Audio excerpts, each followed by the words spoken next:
Jimmy Van, and Sean Ross Sapp. Fightful.com. Yeah. What's up, you guys? Sean Ross Sapp. Welcome to the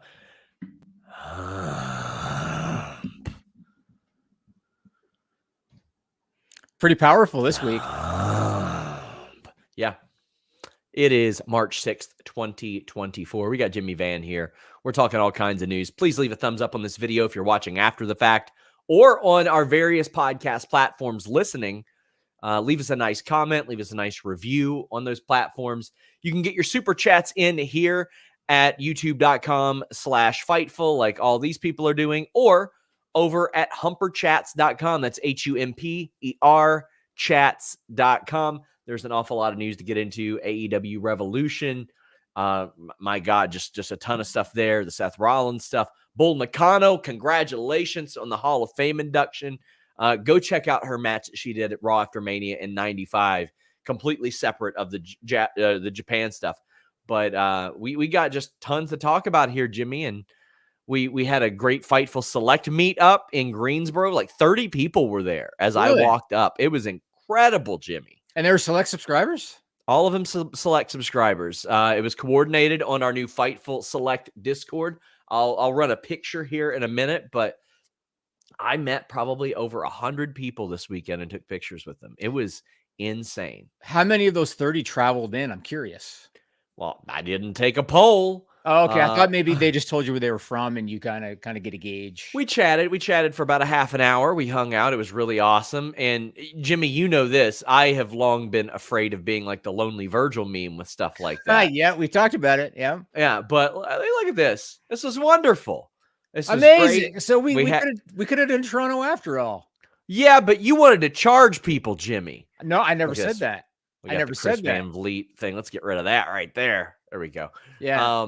No, I never said we needed to charge, but I wanted to have like a scheduled, arranged function. Sure. I will say this. It's worked out way better. Zach Schimmel helped set this up, and he's on the far left of that, wearing the point at the fucking sign shirt, which is a very rare Fightful shirt. We actually talked about that because it got pulled. It is a very, very rare shirt. I think maybe 10, 12 people have it before they pulled it. But he was like, you know what? Instead of doing it in the venue where there's merch lines and people getting into the venue, let's do it right before doors open. And it worked out so much better. So a big thank you to them. Big thank you to everybody who met with us. And I hope I see some of you guys at Lexington Comic Con this weekend. I am supposed to interview Swerve Strickland this weekend there.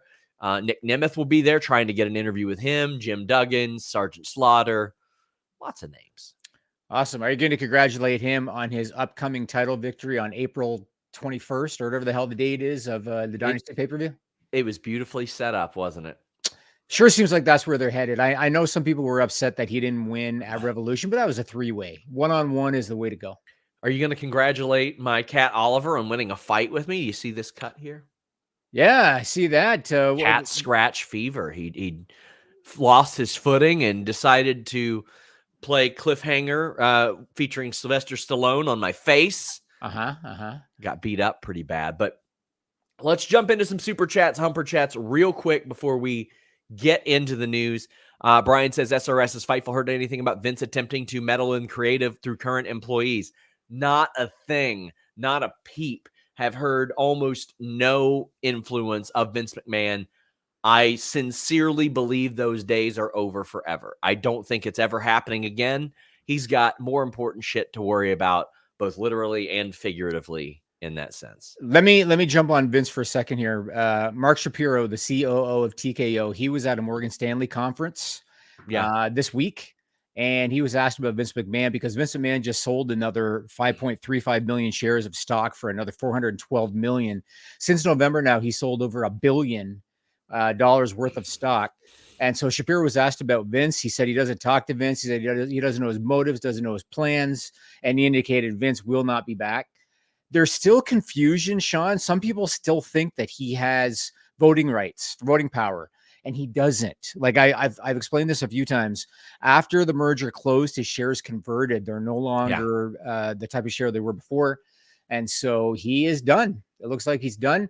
And somebody asked me, what do you think the stock sale is going to do to the stock? And what always happens in these cases, whenever you're flooding the market, it's a supply and demand thing. The price was inevitably going to go down, and it did. Last I looked, it was at $80, but it went to 78.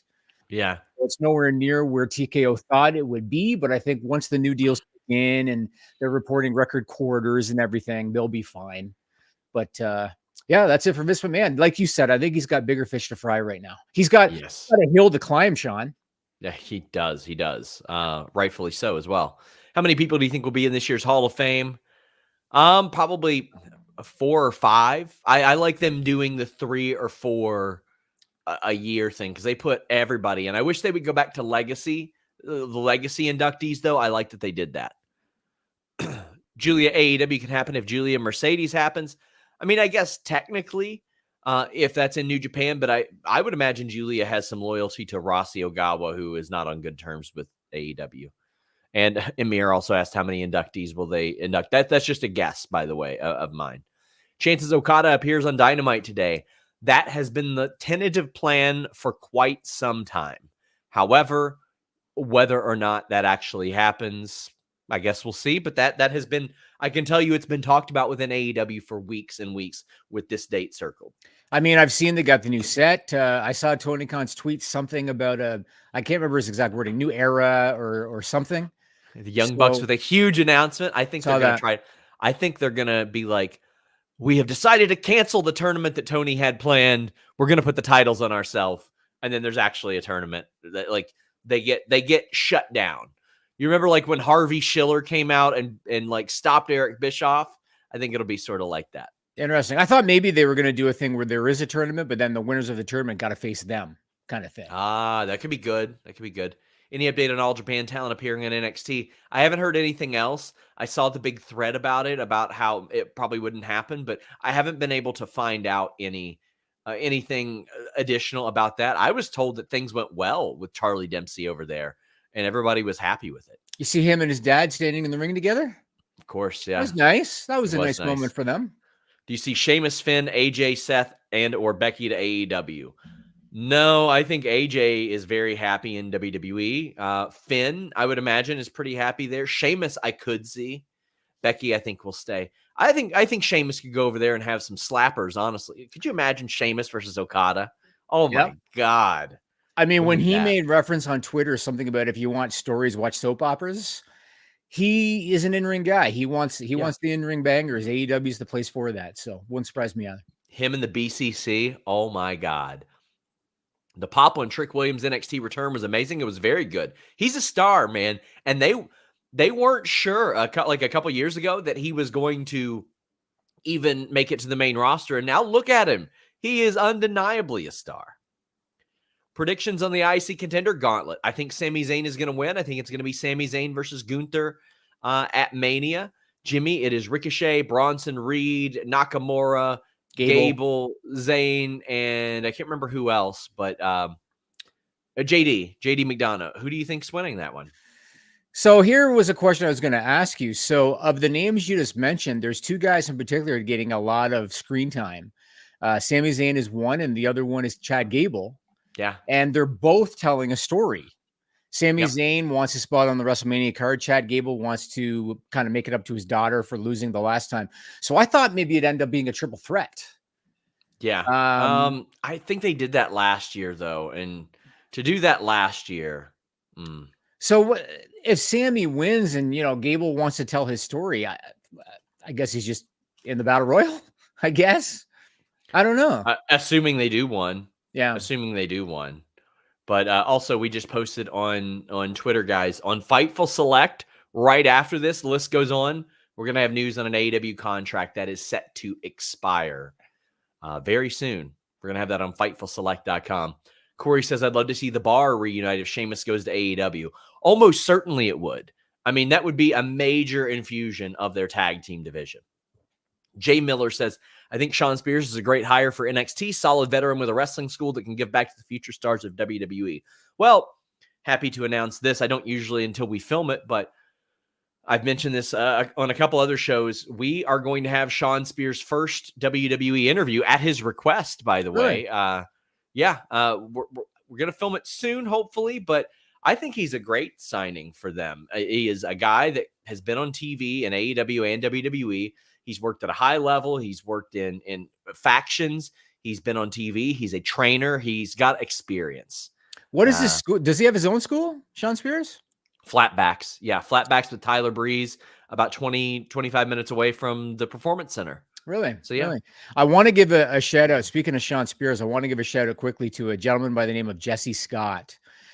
He is from Ontario, Canada. He's been a promoter. He's been a wrestler. He unfortunately has been diagnosed with cancer. I just contributed to his GoFundMe yesterday. He's got 3 little kids. Sean Spears trained and wrestled early in his career in a promotion that Jesse Scott owned called Neo Spirit Pro Wrestling. And there are a bunch of other guys, Josh Alexander, Cody Diener. I saw Scott Demore did a big contribution to his GoFundMe. In this area, Jesse Scott's pretty well known, and I only heard about him yesterday. And so my thoughts go out to him and his family. And again, Sean Spears is someone pretty close to him from early in his career. Yeah. SRS, did you find Cousin Cassie? So Sour Graps discovered Wrestlelicious. Do you remember that, Jimmy? Vaguely.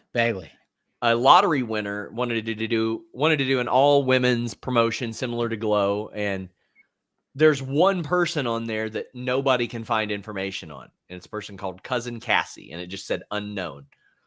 Well, guys, after seeing the depths that some of you went to try to find out about her, I was like, I don't know if we need to go that far.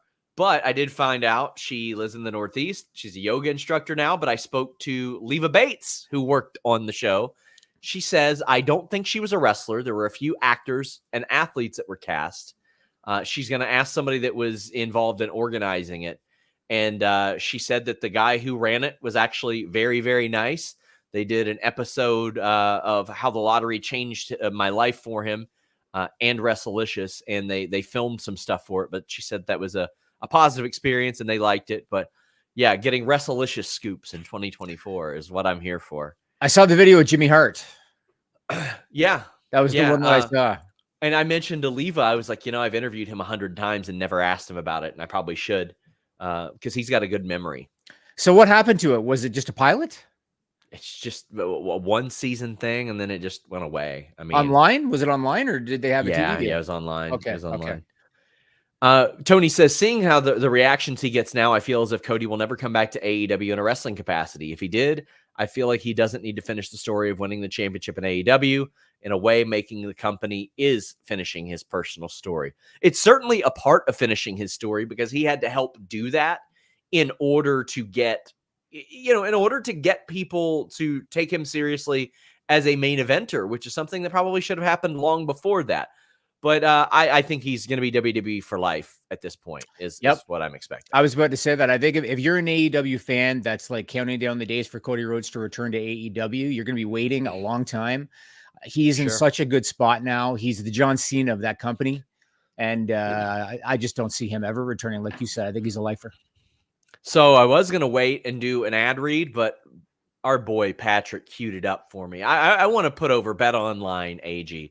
Their odds were right on the money, except for one match, Jimmy.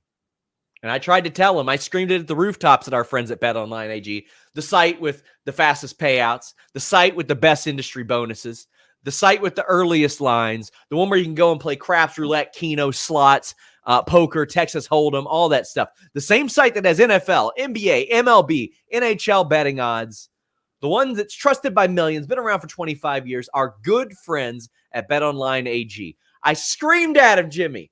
I said, bet on Sting. He's the underdog? How could he be the underdog? Well, guess what Patrick did? The same thing that a few people did when your boy said bet on Samoa Joe at World's End. He said, I bet online last week for the first time with Sting and winning. This is why I support Fightful and appreciate the shit out of y'all. Much love. How long until Bet Online just pulls us, Jimmy? How long? How long until our good friend Luis says, Sean, you're costing us too much money. We can't do it anymore. You can't be giving these accurate tips on your show. I want to know how much you won.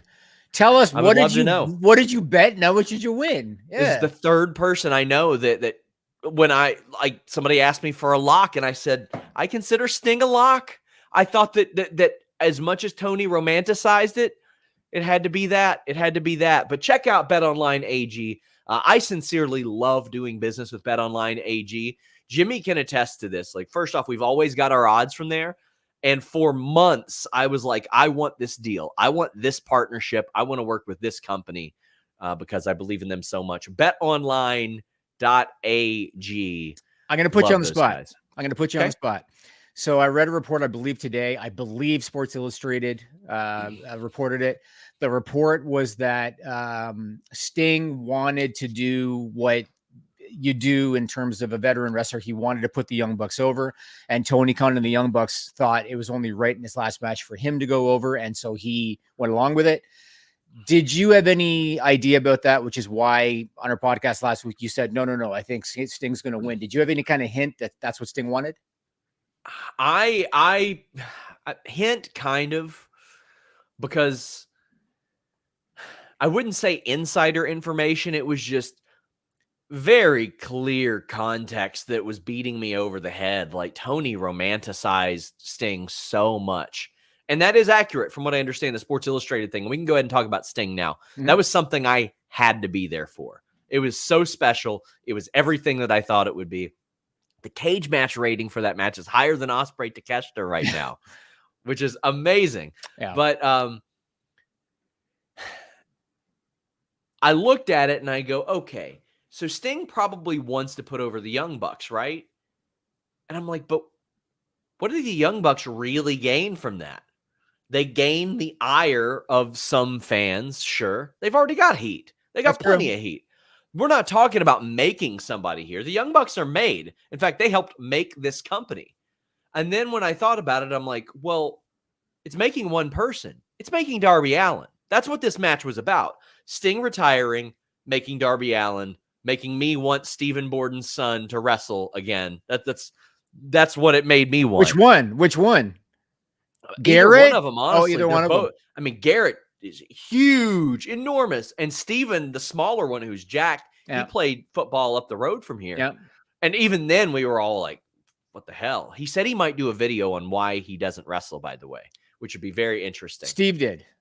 Yes. Okay. Steve, the younger one. Okay. And I want to say it was you all didn't see this, but they sat or didn't sit. They stood in the back of the scrum while their father was at the presser the whole time. And they walked out with him, put their arm around him. It was the sweetest thing. It was so nice. It's so funny because there were so many elements of that we had fantasy booked on this show, like Sting's sons playing versions of him, which, oh my God, Garrett looked exactly like Sting. Yeah, he did. Wore the same gear too. It was the exact same gear. Yeah. And the I'm sorry, I love you super kicks getting no sold. That's something that I screamed about for weeks and I wanted so badly. Didn't expect glass and all that, but I'll tell you a little spot that I liked. It was underrated, Jimmy. I miss the old days of CRT monitors because you remember back in the mid-90s when you would see a table break, somebody would go through the middle and Ahmed Johnson would just recklessly throw them through it, and the CRT monitors would go flying right into them. They had a bunch of water bottles set up on the tables beside the stage. That was very clearly intentional. That way they hit, the bottles fly, water's flying everywhere. It's a little bit chaotic. I thought that this was the perfect send-off of Sting. And he said it afterwards in the presser. He's like, you know what? I didn't get it in WWE. I kind of got it in TNA. He's like, but it just wasn't there. And it was perfect to me, Jimmy. I saw people online that actually had the gall to shit on it in some capacity. And I posted this on Twitter, whether you're a fan of AEW or not, because we know that tribalism exists, whether you're a fan of AEW or not, if you didn't think that was good, you're hating for the sake of hating. Because I've talked about how I was a fan of Sting going back to the late 80s. and I enjoyed everything about it. I enjoyed the introductory video when he's sitting in the theater. Oh, it was incredible. That was really good. I enjoyed, like you said, his son's coming out dressed as different versions of him. That was really cool. I like the inclusions of the legends. Flair, they're in Greensboro, so of course Flair and Ricky Steamboat. How great does Scotty Riggs look? Yeah, he got himself into shape. Yeah, Scotty Riggs looks incredible. He wrestled last month. Oh, did he? At QT Marshall's place? Okay. Yeah, okay. He looked incredible. Also, very, very wise, smart of AEW to first off use New Japan footage, which who knew that would cover so much ground, but to use the Pro Wrestling Illustrated photograph archives. Right. That was very wise. That was good stuff. Yep. So that was all cool. And we saw a classic Sting. We got the no sell, like you talked about, the super kicks. We got the Scorpion death lock. He even took some bumps because that's what going to be 65-year-old Sting does now. I thought it was all really good. And I want to add one thing. And if you guys watch this podcast, you probably know as a wrestling fan how I feel about the Young Bucks. As a wrestling fan, the Young Bucks are not my cup of tea. And I understood going into this that Sting wanted them to be part of the match, and that's cool. That was up to him. It didn't add intrigue to the match for me to have them be a part of it. However, I thought they did a solid job. They were there obviously to make him look good. They were there to protect him. They were there to put him over. And I thought they did a great job in that regard. And so props to the Young Bucks too. I like the whole thing. And again, I'm an old school guy. And there was old school elements in it that I really liked. But most of all, I felt like Steve Borden deserved a send-off on his terms. And he got it. A lot of times in sports, you'll see the retirement tour, especially in baseball. It happens in baseball a lot where you know it's going to be somebody's last year and they get honored every place that they're at. This is almost as close as we've gotten to something like that. Like, we don't get a lot of that in wrestling because usually somebody is forced into retirement or they just abruptly retire. We got that with Sting. And I have said this for probably 3 years now. I never was going to take getting to watch Sting wrestle for granted. I've mentioned this story about 100 times. Ric Flair, Great Muta, Sting, first 3 wrestlers I saw. Don't know when I saw it. Don't know if it was like footage a couple years later, but Ric Flair technically retired in 2022. Great Muta technically retired 2023, and Sting in 2024. It's kind of wild how that works, but man, it was great. A side note about Garrett.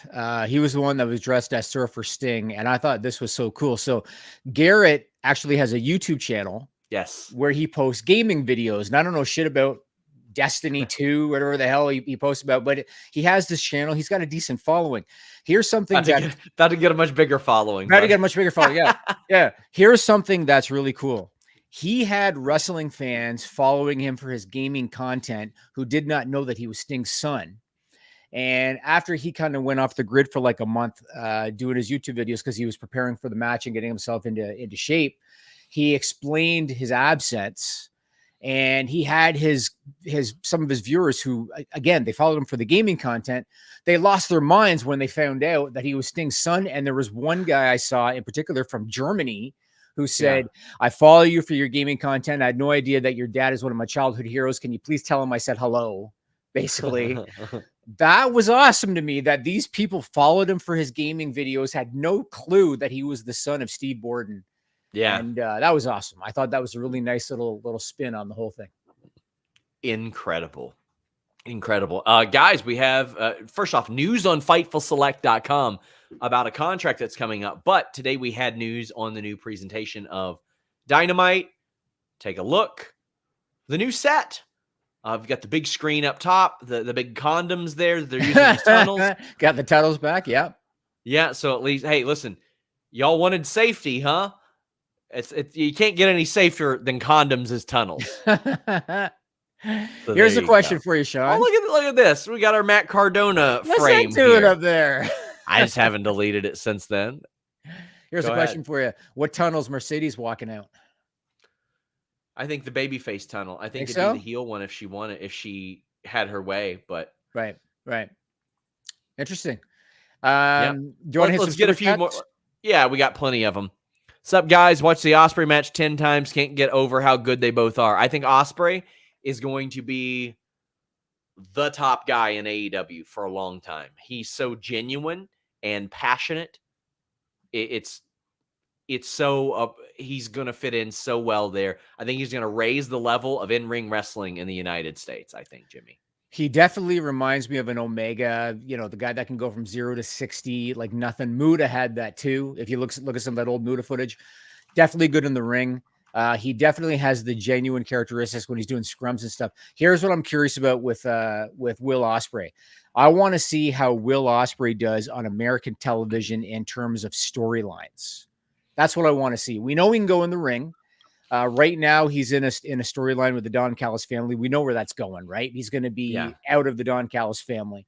So that's what I want to see. We know he's got the in-ring. How is he going to be on American television in terms of storylines? So I'm very curious to see how that works out. But he's got the charisma. He's got the presence. He's good at listening and paying attention to the crowd. He's got all the tools. So I want to see. I want to see how he does. Thomas Sandberg says, Brian Alvarez said on Wrestling Observer Live, there's frustration among talent in AEW over not knowing until close to showtime if they're planning to do anything or not. Have you heard similarly and why TK continues to do this? I think he wants to limit the amount of leaks to people like myself.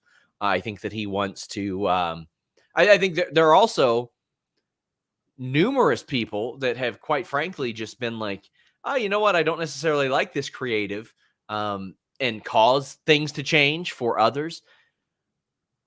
I mean, for me to hear this, knowing that I have seen physical WWE rundowns under Vince McMahon that I get at 7:55 and by 8:20, the whole thing's different. I'm just like, okay, I'm sure there are some people that are complaining about that. Morale stories are very hard for me to debunk or get back up on, so to speak, because there's over 100 people in that company. Now, there have been times, and I mentioned this on my Q&A on Fightful Select last week, like Royal Rumble 2022, everybody was miserable. TNA back in like 2015, 2014, like so many people were miserable.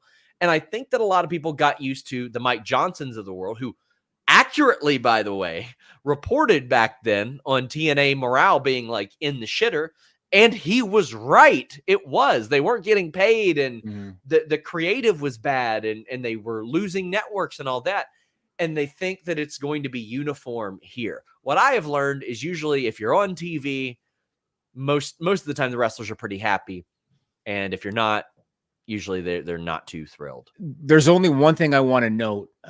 Back when they were really having issues with ticket sales, because I feel like things are starting to slowly get better.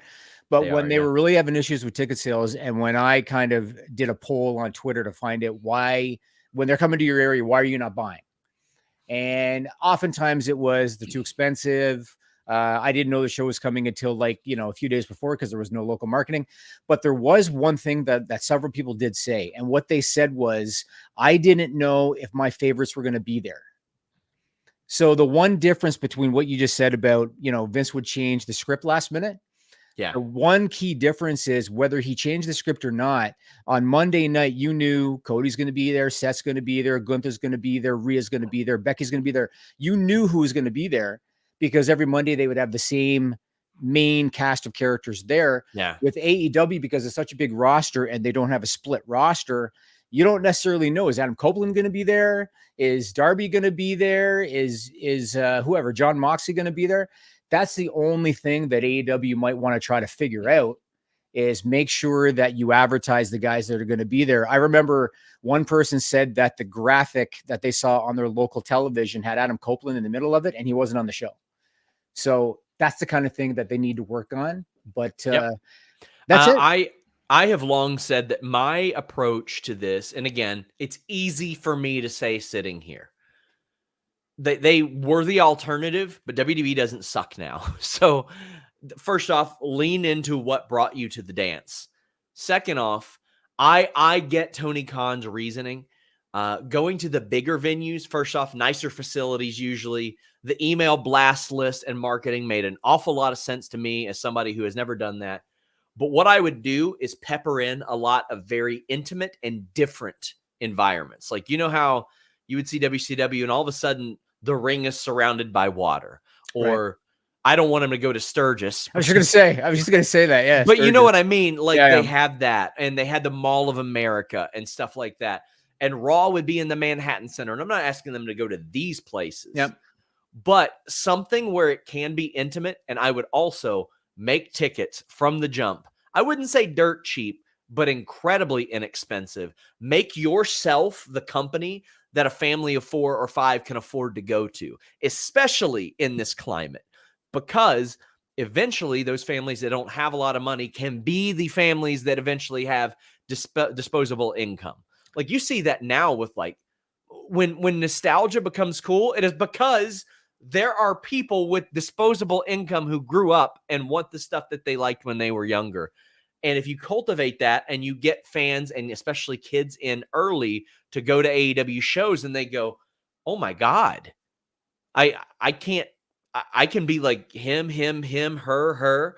You make it cool and you put asses in seats. You also have a crowd that is very excited to be there because, listen, maybe they can't afford to go to a WWE show. Maybe they can't afford to go somewhere else. Maybe they can't afford to travel and they want to go to Peoria, Illinois for Collision on a Saturday night when they don't have school the next day.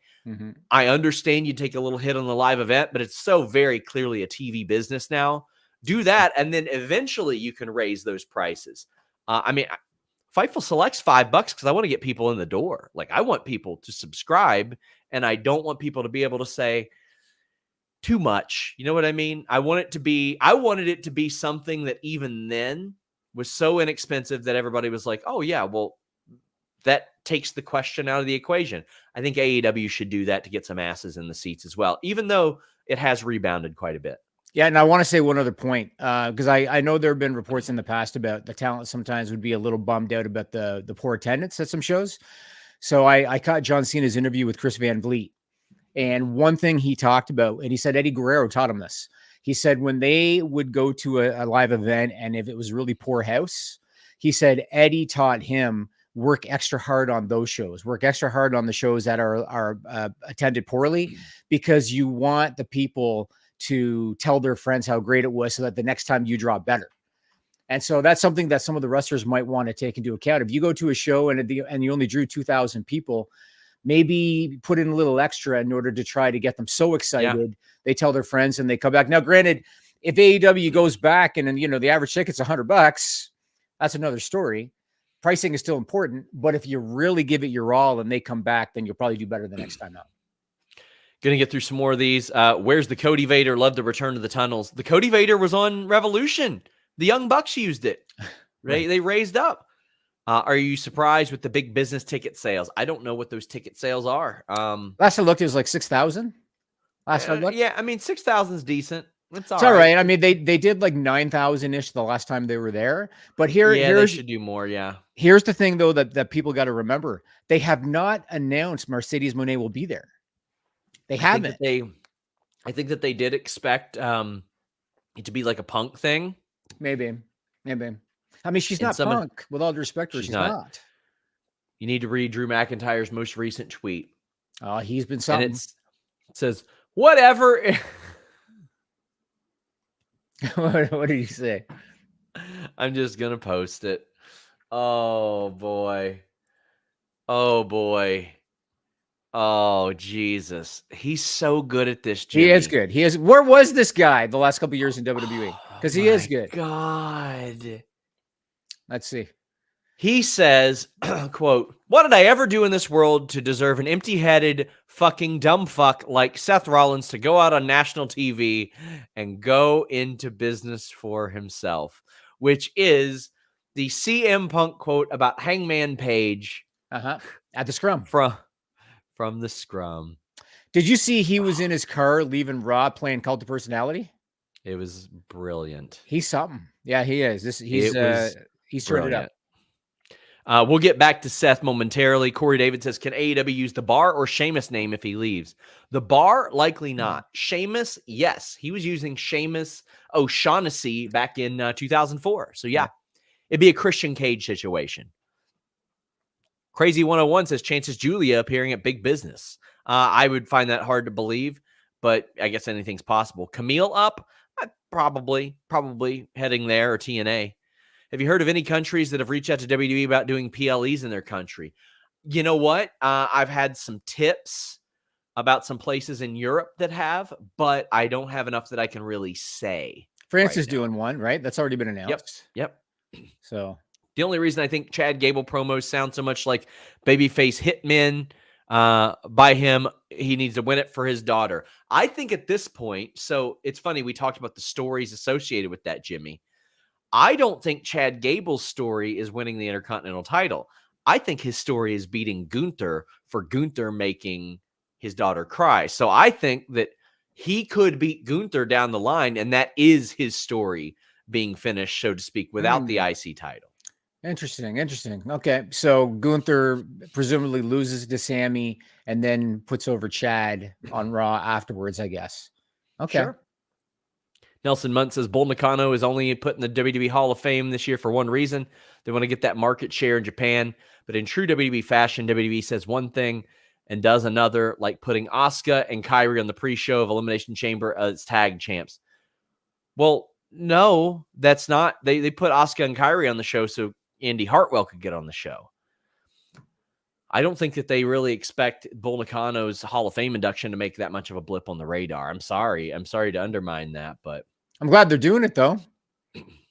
She was a bit of an unexpected one for me. I'm glad they're doing it. Hey, guys, why don't you all do meet and greets like Cheap Heat does for pay-per-view? Also, is Ricky Starks on good terms with AEW or taking some time off? I don't have the answer to that last part. The organizational method of doing a meet and greet is something that I haven't had the time to set up myself. Somebody else would have to take the reins on that. And also it'd have to be scheduled around, the media that we're doing at any particular show, especially after this week. I would be okay with it though. Shout out to 4,000 of you watching live right now. Unbelievable. And you know who loves to organize, Sean? Joel Pearl. If Joel Pearl's in the chat, there's something for you to do, buddy. He loves to organize. Can you please explain to people who don't understand glass spots how they work? People acting like he jumped through a patio window instead of falling through what is essentially a windshield. Yes, tempered glass, sugared glass as well. A lot different. I would be shocked to learn if they were using like just a regular pane of glass. Because first off, that will go straight up into your spine and can kill you. Oh yeah, for the love of God. It was still this is where maybe the old school of me comes out. I don't think it was a smart thing for him to do. I know that they apparently rehearsed it and everything. It wasn't so much the glass for me. It was the no give on the back. He's going off a 10-foot ladder through steel chairs on the floor. Very little give on the back. And I know that Darby Allin is the kind of guy, he's going to do what he wants to do. I think by the time he's 50, he might regret it. But he's going to do what he wants to do. I mean, what can you say? Actually, we read that one. James says, your thoughts on the BJ Whitmer sentencing? I thought it was gross. I think the whole situation is gross. BJ is somebody that I considered an acquaintance, a friend before I found out about that. And I've spoken at length with the victim on numerous occasions and know an awful lot about that situation. I can tell you guys this. I won't go into much detail on it. BJ Whitmer tried to message me yesterday and tried to gaslight me about the situation, was very clearly mining and fishing for information, in which one attorney said, yeah, he was very clearly trying to work with you. And I have since put those texts into the possession of my attorney and Jimmy's attorney. So there you go. That's about the extent I'll say to that. Is I'm grossed out by that situation, and I was heartbroken it happened because I knew him a little bit, and I hate that happened. Never do anything like that. Did he get any time at all, Sean? He spent his week in jail. He got 6 months house arrest, 5 years probation, 10-year interpersonal protection order, no jail time. No subsequent jail time. But there's probably going to be more to that. I feel like he's trying to angle for something very, very clearly, but they ain't getting that out of me, buddy. Michelle says, do you both feel like Cody is beating Roman, or will The Rock somehow get that nixed? I think Cody has to beat Roman, Jimmy. Yes. There's no other.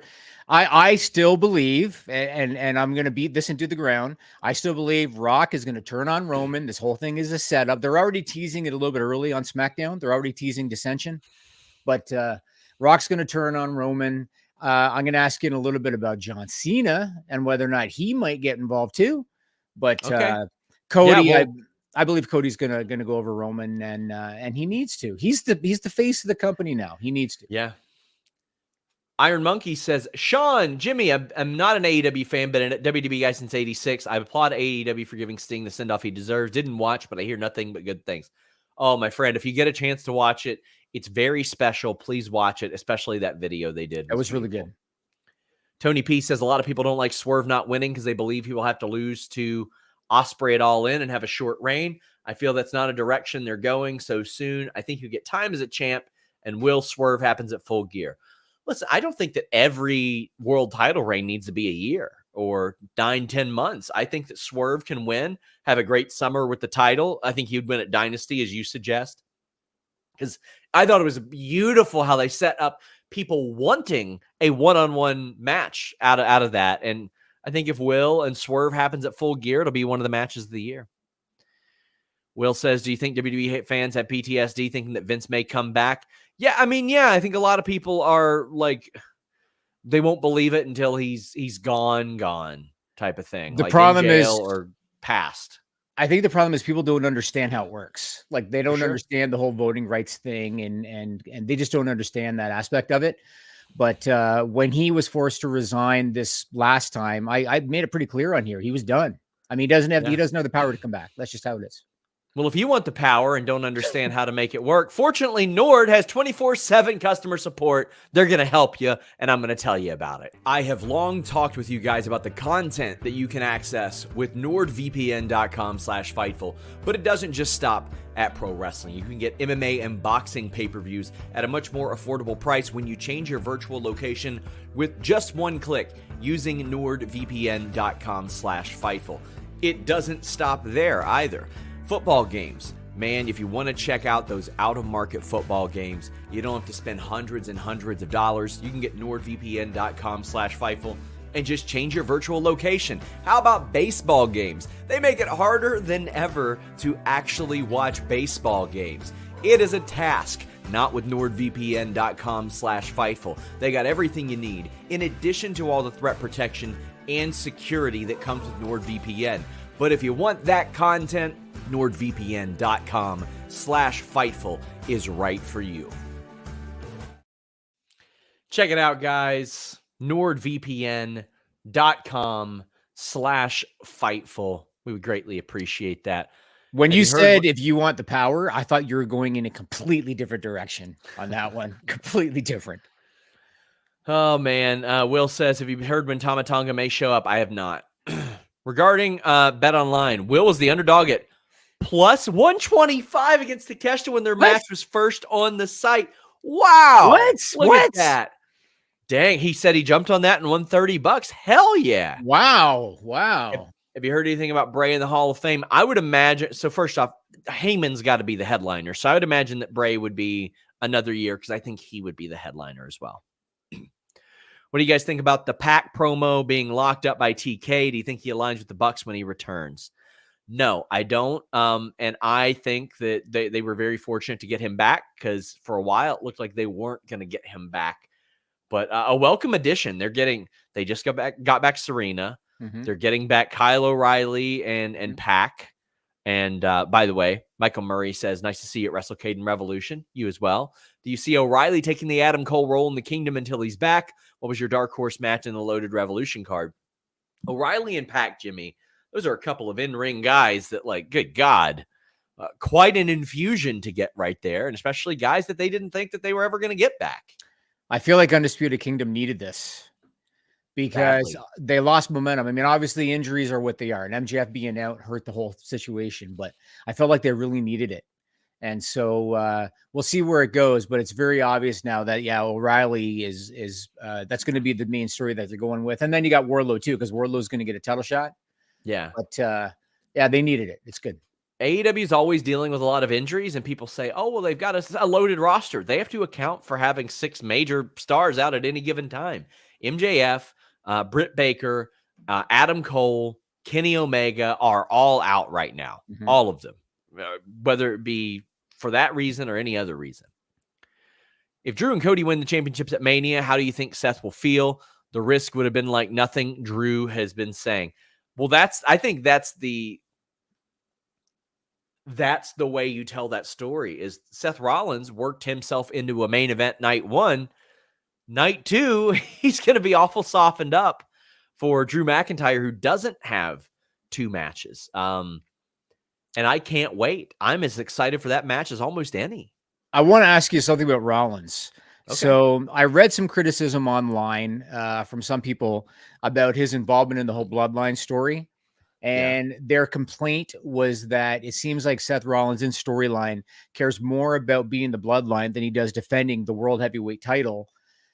I don't feel that way. Like I feel like him being part of this thing with The Rock is good for him in the long term. I think he gets a lot of eyeballs on him being in the ring with The Rock. And like you said, it tells a good story because I think that Drew's going to beat him as well. And it tells a good story. He had to wrestle on the first night. Drew's fresh. So I don't have an issue with it. But what are your thoughts on that? Do you think that this is kind of putting the world title match on the back burner a little bit? Or are you good with it based on how it's playing out? I'm okay with it. Just Mass asks our opinion on it, says he likes it personally on Seth's character. Says he likes it personally, but it seems like a lot of people are turning on him like they did in 2019. Well, it's because he's in an angle with a bunch of very over people, and the allegiances are naturally going to be split there because there are naturally a bunch of people that a lot of people like. However, I think that the Seth element of this is okay because, one, he's getting a WrestleMania main event. Mm-hmm. He is in the middle of working to put over, I would imagine, Drew McIntyre and send him into the stratosphere again. It's okay. This isn't necessarily all about Seth Rollins. And Seth Rollins is one of the most selfless performers that you're ever going to see. And the fact that he's in this position, it'll be the second WrestleMania he's closed. Mm-hmm. He understands the value of this. He knows it's not always about him. And I know that a lot of people didn't like the diarrhea Dwayne comment. I was just going to mention that was really bad. Really it was bad. Yeah. And I think it was, in my opinion, I think it was meant to be bad. I think it was meant to be like, oh, you guys like the stuff The Rock says, huh? Well, here's one he would probably say, diarrhea Dwayne. Like, I think that was the He didn't do a good enough job of explaining that if that was the intention, because it came off like suffering succotash to me. But it was what it was. I don't know. I think, again, because the other thing that you have to remember here, they got no CM Punk on WrestleMania. They got no Brock Lesnar on WrestleMania. They were a little light up top. And so remember we had talked months ago about, do you think Roman's going to work double duty? And the idea was you don't want to risk injury. By doing a tag team match, you can lighten everybody's load a little bit. Rock, we saw that he's not in the greatest ring shape, and he's also in his early 50s now. A tag match, I think, is the way to protect everybody. And so I'm interested in the whole thing. But here's my question for you, Sean. Do you think Rock, because I still think Rock is going to turn on Roman, do you think that Rock and Cody actually wrestle night 1? Or do you think that they keep them apart because they're in it together? What do you mean? Like Rock and Roman? When they're in, no, not Rock and Roman, Rock and Cody. Oh, yeah. Do you think they actually wrestle, or do you think that they tease, but then they kind of keep them apart? I think they'll tease. I think they'll tease, and I think it'll work. I think it'll work really, really well. Let's get to some more of these super chats, humper chats, because we got a few before we head over to Fightful Select. New Lack City says, do you know if Santana was released or if it was a mutual separation like Sean Spears? I think it was about time for him to go because he was clearly taking too many shots online. I'm working to find out more info on that. I was supposed to talk to him Monday, and I didn't hear back from him. But I'm gonna ask his side of it because I do know the AEW side of it, and I think that both probably just wanted it to go that way. Hushes says, with the surplus of talent coming into AEW, who do you see possibly jumping ship to WWE or even TNA? Probably people whose deals are up. Like I don't. Good answer. Good answer. No. That's not what I mean. I don't mean like people angling to get out of their deals. I don't mean like people asking for their releases to No, go there. I know that. Yeah. I think it'll be people that, like, I could see a Malachi Black going back to WWE. I could see that happening. Buddy Matthews. I don't think that's going to happen anytime soon. Hmm. But I think that Malachi could, if they reject or they turn down his option year. Mercedes' first opponent looks like Serena Deeb. That'd be a good one. Arabian Knight says, happy Okada chose AEW, especially if rumors were true about WWE. He'd be in NXT, and that's disrespectful. There was nothing to those rumors. I just want to say this. Nothing to those rumors. Absolutely. He says, this ain't black and gold. It's NIL athlete version. A lot of people like that. But, I mean, you still got to learn the U.S. style of TV. Television. Yep. I mean, Finn Balor did too, right? Which even then, you know what? Lee Fitting in the current WWE production is much better. Much better. Swayze, what are you talking about? Cody Rhodes will be booed at Mania. The Northeast loves Paul Heyman and the cool bloodline. Nobody wants to see Cena Part 2 as champ. Orton should take Seth Rollins' place. Swayze, you're wrong. Come back here. I appreciate the super chat. You're wrong. Cody Rhodes is going to get cheered heavily at that show. You got to remember why they pivoted from Rock Roman. What led to that? It was the online sentiment. WrestleMania's got a ton of traveling fans. This is not going to be 55,000 plus Philadelphia residents. Like, there are a lot of traveling fans. No, Cody's definitely, now Heyman's going to get cheered on the Hall of Fame, no question. Yes. But no, Cody's definitely going to get the big pop when he wins that title. No, I do not think Seth Rollins is a double agent. I absolutely do not. I know a lot of people are fantasy booking that. I just don't see it. I don't either. Unless they find some way to do a double turn with Drew and Seth that I don't think they're going to do. I think Seth might end up going to SmackDown. What do you think? Because Cody will be on SmackDown as the WWE champion. No, I think Cody's going to go to SmackDown because USA Network loves Cody, and that's where SmackDown's going in the fall. So I think that USA Network will want to keep him. But do you think Rollins will go there because he's coming out of Mania helping Cody, loses his title, presumably Cody wins. So do you think he might go to SmackDown because there's a natural story there now? Even though they've wrestled 3 times before? Possibly. You know what? That's not a bad idea. Do you think Naomi regrets going back to WWE? No. With the amount of money she's making, absolutely not. It was nice of Rock to give Seth some of his poop jokes on Raw. Don't worry, guys. He'll make more for Roman next year. Oh, yeah. The tribal queef will be a thing that is said there. Sindral says, it was a pleasure to meet you at Revolution SRS. My wife thought you were a sweetheart. She had an unfortunate experience with people groping her when she went to get merch for me on her own. What can we do to make wrestling more inclusive? Well, I think there definitely needs to be more of a security situation and more of a safety situation. That surprises me. Yeah, that's me a little bit. That's gross. That's horrible. I'm very sorry that happened. I wish I had the answer to that. I mean, listen, that's something that I would probably delegate to somebody like Kate, who experiences shows as a fan and as media, and has some pretty distinct views on how a lot of that stuff goes. I mean, I can't sit here and say that I have felt threatened in that way at a show because I just have not been in those situations. However, there are a lot of women who speak very openly about how they have been, and that sucks, and that's unfortunate. And first off, if you're a fan and you see somebody doing something like that, say something about it. How much involvement does AEW have with respect to the security at the merch stand versus the building? I think very little. I don't think there's much security there. Probably like one person. Okay. And it's a building person, not an AEW person, do you think? I don't know. Okay. Lonnie says, came in late. Now that we know the IC title, do we get a ladder match for the U.S. title? When I see the ingredients around the U.S. title, I'm like, Owens? Sure. But then I'm like, AJ, Orton, LA Knight, and a ladder match? I'm like, do we need that? Do we need those guys taking those types of bumps? And I don't know if we do. Logan Paul can be the bump guy. Mm-hmm. I mean, I think there are ways they can do it for sure, but it also seemed like they were separating it a little bit and doing AJ, LA Knight, then Orton, Logan Paul, Kevin Owens, a kind of, he's sort of hovering around there. I don't think it'll be a ladder match. I don't think just because of the ingredients involved, but that's a hunch, not a report. Let's wrap up these super chats. We are about to head over to FightfulSelect.com.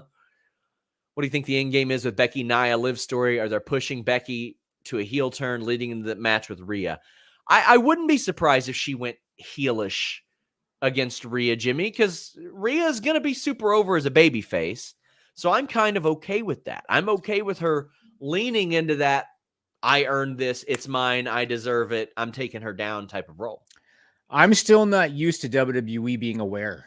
Like, this is something that I have to learn because I'm used to Vince not knowing shit. So my question was going to be, because Hunter's there now, is he aware of the fact that Rhea is going to be over as a babyface at WrestleMania, and the crowd probably is going to be, not that the crowd doesn't like Becky, but I think they're going to be with Rhea because she's the hot hand. And so do you think Hunter's aware of this, and that's why he's kind of leaning into this heel aspect of Becky? I think he's very aware of it. Very aware of it. It's very interesting. Now I hope they don't make it a triple threat, because with all due respect to Liv, Rhea Becky's got to be one-on-one. Yeah, it's more of a marquee thing. There's plenty of a story with Liv and Rhea because of Rhea putting her on the shelf, but I don't think that match needs it right now. Right, I agree. Any info on when AEW's exclusive negotiating window with WBD ends? TK is bullish on a huge rights increase. Well, I get the feeling that if he is that bullish on it, he's probably got some sort of insight as to where the direction of that is headed. But no, I don't know when that is up. We read that one. We got a couple more. Juju says, what do you guys think the WWE is going to do with the women's title picture? Will they leave it as Becky, Rhea, or add Nia, Liv? I think Nia is there effectively to put over Becky en route to this. I think that before Mania, Becky beats Nia. I think that'll happen. I could see Jade, like, I would love for them to do a battle royal at the end of, or on the pre-show. Jade eliminates Nia at the end, just like she did at Mania. And you could do sort of irresistible force, immovable object thing.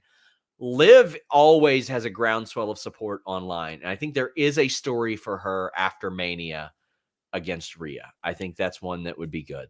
And shout out to Nia Jax. She looks like she's continuing to lose weight. And looks great in the ring and outside the ring. Yep. She's looking better and better. And I haven't heard of any complaints with her not being safe. I haven't heard any complaints about her being stiff.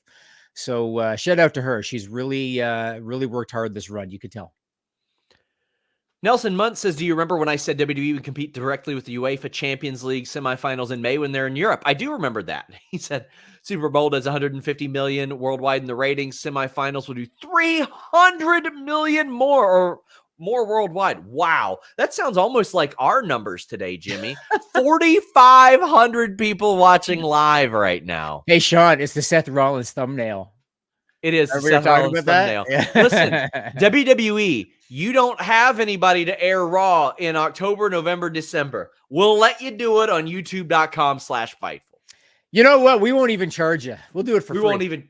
We'll do it for free. Yep. We'll do it for free. Yeah, Nelson, that is heavy competition. Xavier says Okada tonight.